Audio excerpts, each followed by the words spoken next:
Dante, ano at saan itong proyekto na ito? Magandang tanghali aga. Nagkaroon nga ng on-site inspection kanina si Department of Public Works and Highways o DPWH Secretary Vince Dizon. Kasama niya yung mga opisyal ng DPWH dito sa National Capital Region sa isang ginagawang EDSA sidewalk. Sa ilalim mismo yan aga ng Estrella Overpass sa Makati. At itong sidewalk na ito ay hindi lamang para doon sa ating mga kababayan ng mga pedestrian o yung mga tumatawid o mga commuter, kundi kasama na po dyan yung mga siklista na bumabaybay ng EDSA.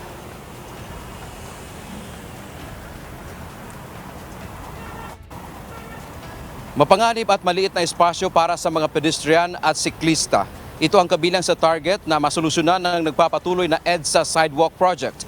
Ininspeksyon kanina ng Department of Public Works and Highways o DPWH ang proyekto na pinasimulan sa ilalim ng Estrella Overpass sa Makati.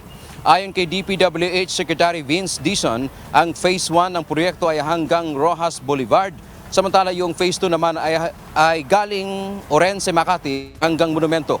Dagdag pa ni Dizon, nakapattern ang sidewalk projects sa nakita nila sa ibang bansa. Malapad na ang dadaanan para sa mga pedestrian at siklista at hindi na ito sa mismong kalye ng EDSA.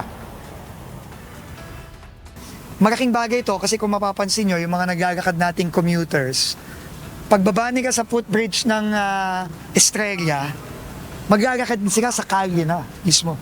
So, agaw buhay yan kasi nandun na sila naglalakad mismo sa kalye na sa EDSA na mismo kasama ng mga motor, kasama ng mga sasakyan. So, nakakaawa talaga yung mga pedestrians at commuter.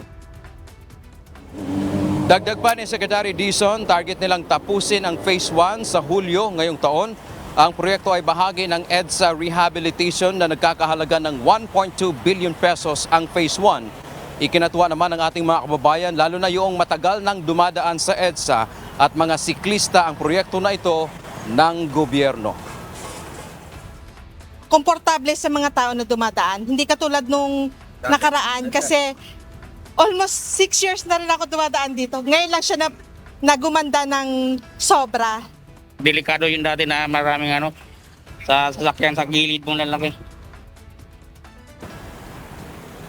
Ayon pa nga kay Secretary Dizon, bukod dito sa ginagawa ngayong sidewalk sa EDSA, ay uunahin nilang tatapusin yung mismong kalye ng EDSA at ayon pa sa kalihim, medyo mauna yung pagtatapos ng kalye. Target nila itong tapusin bago dumating daw yung panahon ng tag-ulan dito sa Pilipinas.